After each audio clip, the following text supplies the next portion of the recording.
I just want to take a moment here to introduce Deirdre, whom I'm having the privilege of meeting in person for the first time, but again, whom I've met through her writing, largely in relation to work that I've done on intangible heritage and museums, where I found your work very helpful. So thank you for what you've been writing. Deirdre is a senior lecturer in architecture at the University of Auckland and serves as a Maori advisor to national and international committees, working on these issues of intellectual property and traditional knowledge. Her research includes work on the imprinting of Maori cultural memory through institutional architecture. Fascinating. E tū ana ahau, I raro e te maro o tāne, I whakapiri nei ia tātau tēnā tātau katoa. E maskuim, mana whenua o tēnei rohi, tēnā koe. E Victor, rangatira o maskuim, tēnā koe. Ngā mihi nui ki a koutou. Everybody, thank you very much for having me here today. Now I'm going to start off with a very controversial statement, but I'll just put it out there. Appropriation is a fundamental part of contemporary art and design practice, Indigenous and non-Indigenous. As my colleague Ngāri no Alice, the Maori art historian, has said, the first appropriation began with the painters of cave walls. They saw the first handprint. Somebody went and did a handprint somewhere else, and so it spread on and on and on. In the West, appropriation was employed in Western-style art schools as a method of training through precedent studies since the Renaissance. It is usually distinguished from copying in contemporary design practice through the use of conceptual and sometimes aesthetic development and abstraction and modification to suit new programs and functions. New Zealand Maori makers use practices passed down between generations as a way of maintaining the cohesive nature and identity of their work. The vocabulary of design motifs, patterns, and compositions that are associated with this identity is imbued with spiritual and genealogical significance. The protection of this vocabulary and the cultural concepts that it articulates sits at the very core of many discussions related to cultural commodification and self-determination. My discussion examines selected examples of how artists and designers have and are negotiating the junction between cultures. And I speak to you today not as a theorist, and I have no legal background at all, but as a practitioner, as an Indigenous person, as an Indigenous practitioner who teaches other Indigenous practitioners how to make art, how to design, and how to make buildings.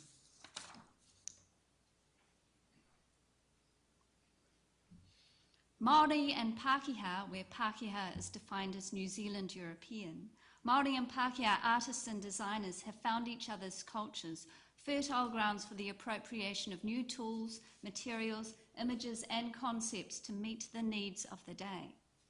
This image shows the tahoekituranga meetinghouse, built in Turanga, near a place also known today as Gisborne, around the early 1840s, but currently at Te Papa Tongarewa, the Museum of New Zealand. It is going to be repatriated in the near future. But this house sits on the cusp of an ancestral and global world. Within it, we see not only the stories of our ancestors shown in the crafts that we knew, carving, tukutuku, kōwhaiwhai, but also we see the use of metal tools which had been in Turanga since Captain Cook's arrival in 1769. And next to the moko as identifying features on the carved ancestor figures, their names inscribed across their body in the Roman font style that had been present in Turanga through the Maori Bible since the arrival of missionaries in 1814. New materials, formalisms and aesthetics appropriated from the West were rapidly appropriated into Maori artistic practice as the 19th century developed, the greatest innovators being those who wanted to retain their rights to self-determination and not to be assimilated. Here we see the house Hyuna, built in 1907 in the central North Island by the Maori prophet leader Ruakinana. Here he is standing with some of his wives and kin on the gangway. It was built on the form and using the colours of Solomon's temple as described in the Maori language Bible. And his community at Mongopohatu was seen as being a new Jerusalem, a place where Māori could be self-determined, but also engage with European culture on their terms. Indeed, many contemporary Māori artists and designers call on the artistic traditions of not just their own, but also Western culture in order to assert their identity in an increasingly globalised world. Last year, my colleague, Professor Michael Parakowhai, represented New Zealand at the Venice Biennale with the installation on First Looking into Chapman's Homer, which literally played on the cross-cultural appropriation that exists between Indigenous and non-Indigenous cultures.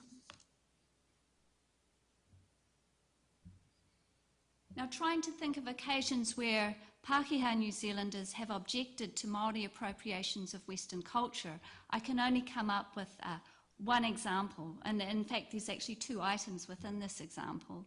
And this is them here. This is the Māori and Madonna and Child wood carvings made around about one was made in 1845, the other one was made in 1890 by recent converts to Catholicism.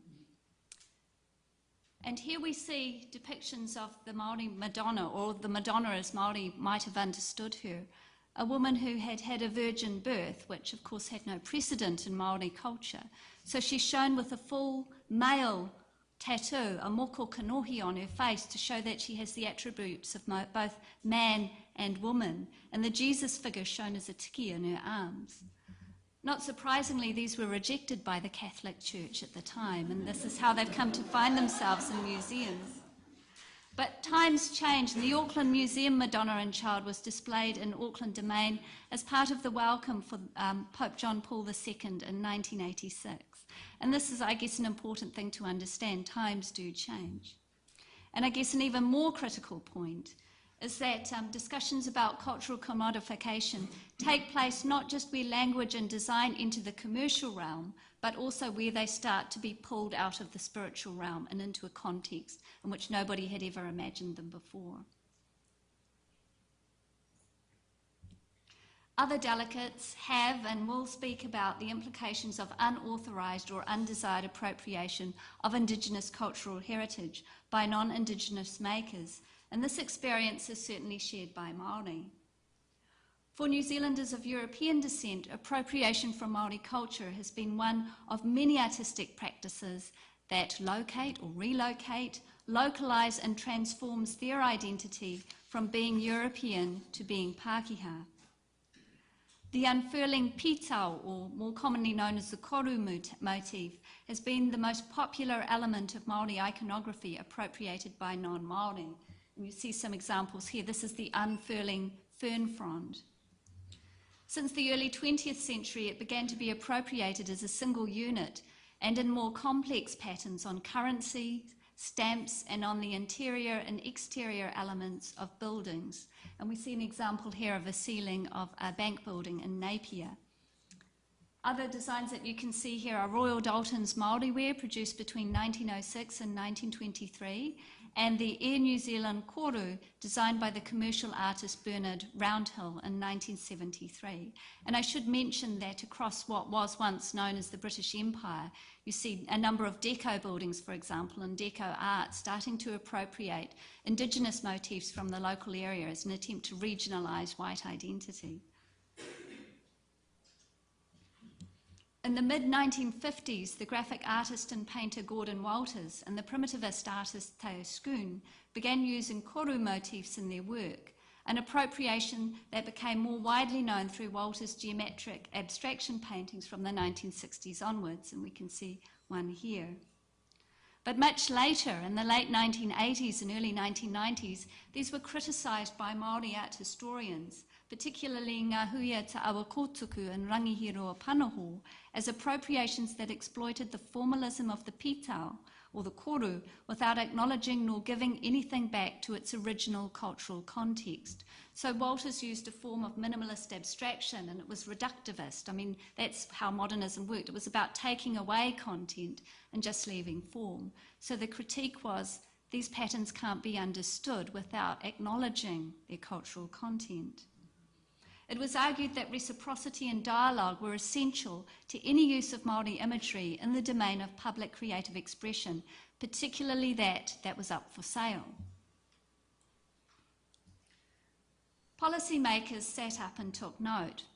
In response to this debate, the Mātātua Declaration, and in anticipation of Waitangi Tribunal Claim 262, which Maui Solomon will be talking about later, the Intellectual Property Office of New Zealand established a Māori Trademarks Advisory Committee in 2002. The committee has 5 members, of which I am one, and we all have some commercial background, some Māori language, some speak Māori more than others, and customary and contemporary artistic practice experience. The committee's purpose is to prevent objectionable misappropriations and misuses of traditional cultural expressions and trademarks. So the key term here is objectionable, which you might also use the term offence, rather than inappropriateness, which is slightly different. And these are for trademarks that are or appear to be derivative of Māori signs, including texts or images. Now, of all the trademarks that are submitted to IPinCH, about 3% have this Māori or Māori-derived content, and of these the committee have found about 3% offensive, or recommended them as being offensive to the Commissioner of Trademarks. It should be noted that the Māori Language Commission has supported the use of Māori words in appropriate commercial contexts as a means to universalise Māori language. And here we have an image from our local supermarket. Countdown's a bit like Safeway. During Māori Language Week, where they decided to bilingually sign some of their basic products that they had up for sale.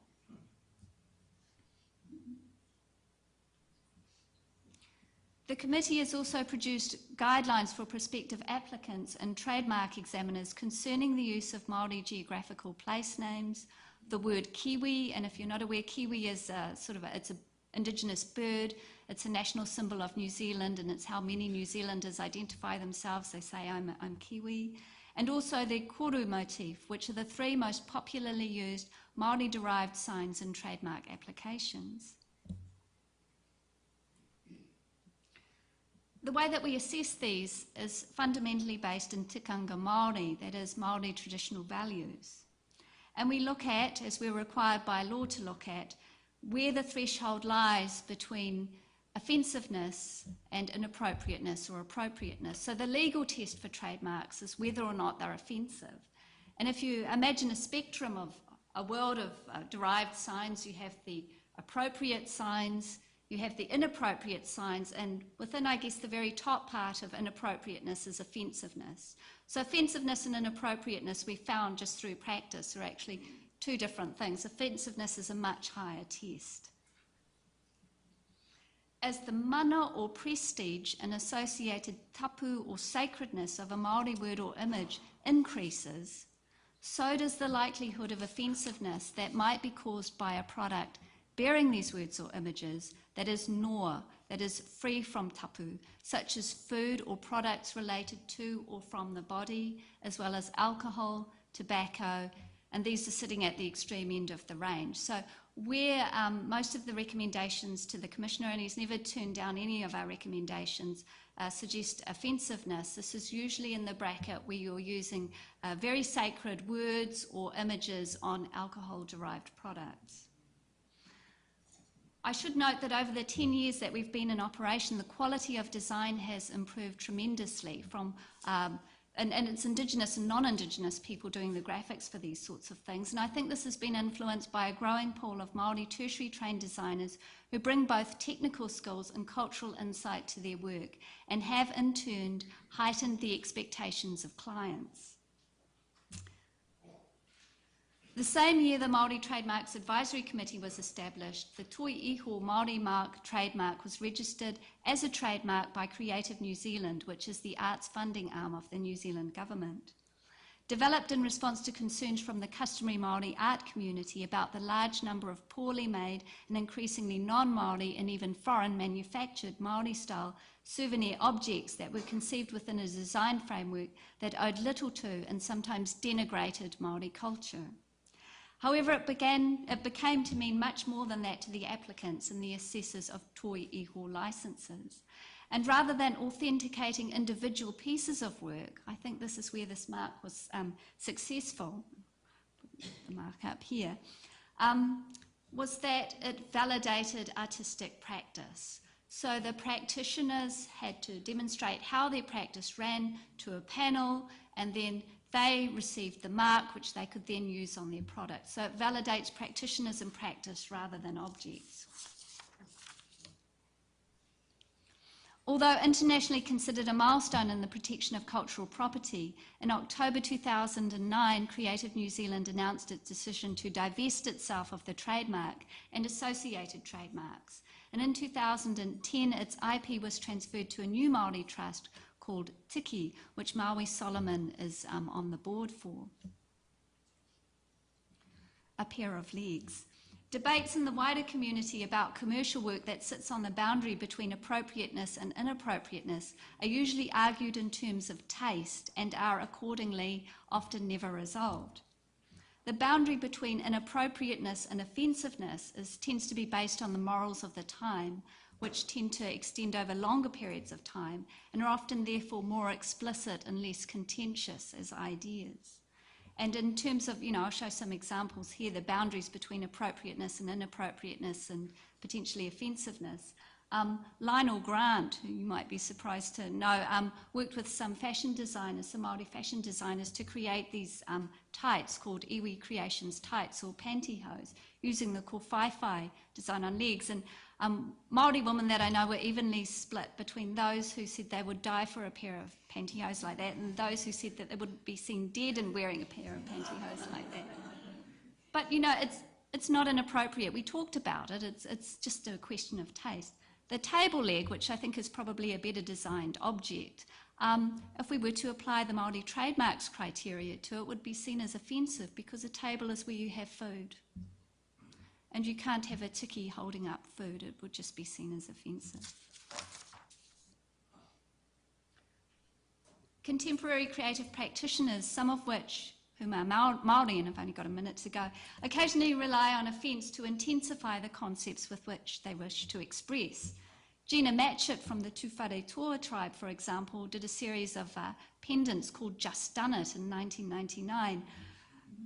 And as you can see, it was about appropriation, trademarks, infringement, this idea of Catholic culture again, the inscription of religion and global corporate identities on Maori bodies. Wayne Yule from Ngāpuhi created this series, Often Liked, Occasionally Beaten, in 2004, where you have tiki figures as lollipops. The title based on the Frosty Boy ice cream motto, often licked, never beaten. This work is about child abuse within the Maori community. And he works within a realm that sits in offensiveness and inappropriateness, and he felt that he had to transgress at this point to make his meaning clear about the exploitation of children. These are my two children here. Maori designers themselves, and I'm just concluding here, have been taking the initiative to actively engage in equitable commercial merchandising projects. The most recent high-profile example is the commissioning of the Ngā Aho network of Maori design professionals to supply Maori-inspired merchandising. Thank you. Keep talking. To the 2011 Rugby World Cup, and rugby is very big in New Zealand. Ngā Aho has around 100 members, and I'm a member, but 5 of our other members were commissioned to design clothing.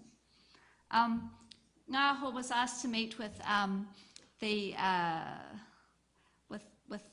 Maori Development Corporation to meet with Tiawani Joseph, who was involved in Vanok and the First Nations. So Tiawani came out to New Zealand. His father is actually Maori, which you may not know. They had actually done some research. They'd had a literature review and had found 200 articles about Indigenous involvement in major sporting events and said that 199 of them revolved around protest and only one of them was positive. So they said it didn't set a very good precedent for us. But nevertheless, Ngā Aho worked on a number of designs. And I guess the distinction between the designs that were made here, and my sons are wearing them, is that on the website it was made, and on the tags it was made very clear who the designers of these concepts were. So to sum up, although we are often regarded in leading the way with initiatives like the Māori Trademarks Advisory Committee, Waitangi Tribunal Report 262 and Ngā Aho, our issues and processes are still far from being resolved and perhaps never will be, given that tastes and morals change over time. Participatory processes are the ideal means by which origin communities can control the use of their cultural heritage in commercial design. However, participation is resource intensive in terms of time and money. Art and design education, I would argue, has an important role to play in ensuring that cultural values are protected when identity enters the commercial domain. Kia ora koutou. Thank you very much.